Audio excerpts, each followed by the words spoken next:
New this morning, a pedestrian hit and killed in Albuquerque. This is the third time it has happened just this week.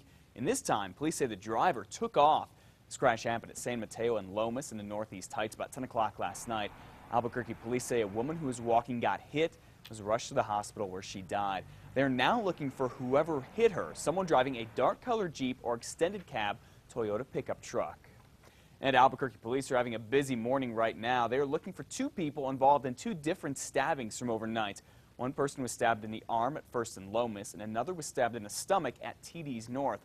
Both people will survive. And police are also dealing with a crash in the Northeast Heights where they say someone lost control of a truck and flew over a wall. The driver was not hurt, and police say it does not look like alcohol was involved.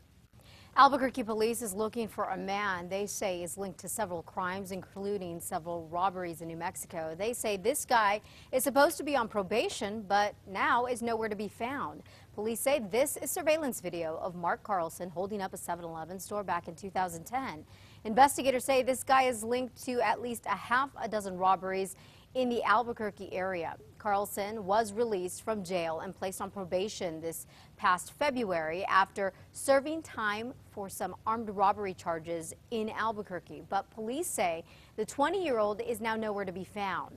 Now, once he is found, Carlson may have to serve the original 4 years the judge cut off his sentence for the Disappearing Act. Police say he's pulled.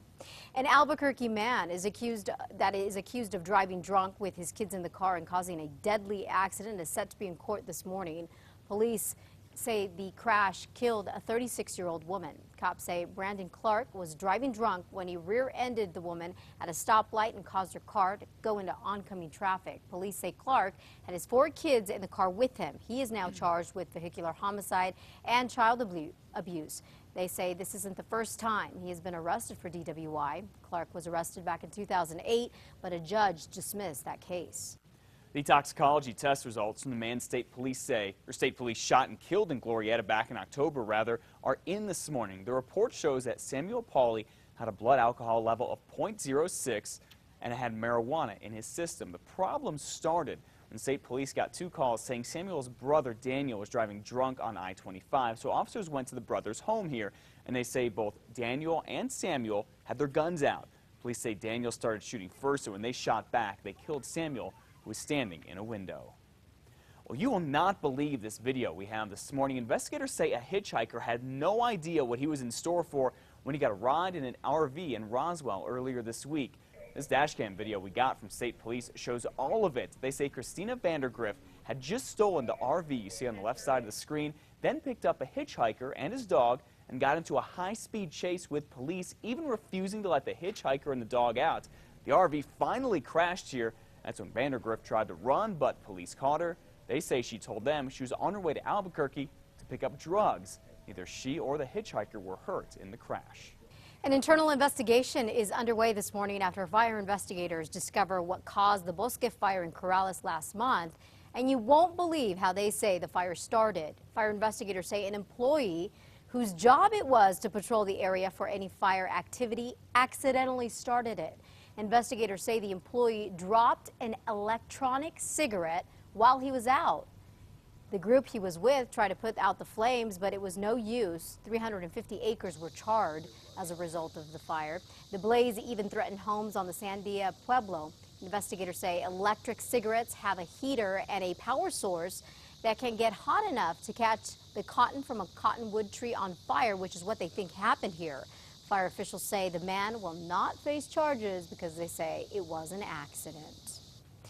All right, switching gears now. The time right now, 5:07. If you have a big appetite for some barbecue, it's that time of year you've been waiting for. It's also the time of year that the people who do all the barbecuing are very busy. Of course, we're talking about the annual Pork and Brew Fest going on in Rio Rancho this weekend. News 13's David Romero is live at the Santa Ana Star Center, where some of that meat is already churning. This early, David? Oh, this early, Matt, and you can see little puffs of smoke of the wood burning, the mesquite, the hickory.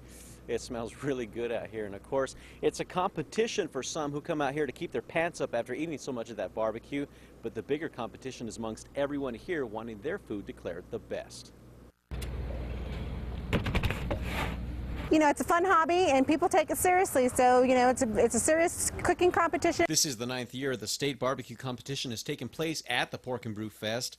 Frances and her team, Mad Max Barbecue from Corrales, came close to becoming the grand champions last year, but won't be taking any chances this year. And it's not as easy as you think, as you see on TV. It is a lot of work. And then in addition, for this contest, we have a couple of we have a side dish, a dessert, we do it anything but, and a few other things. So there's other prize money also available to win. This year, about 60 barbecue teams will compete in 4 main categories, everything including brisket, pork, ribs, and chicken. It's not going to be an easy competition.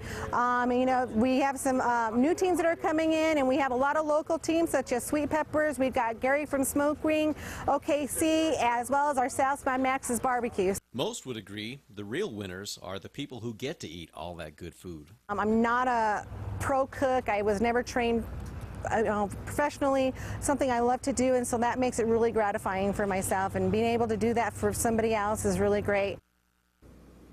And of course, if you're one of the thousands that will be coming out here to the Santa Ana Star Center this weekend, it's not only about food, it's also about games and fun for the family and good music as well on Saturday.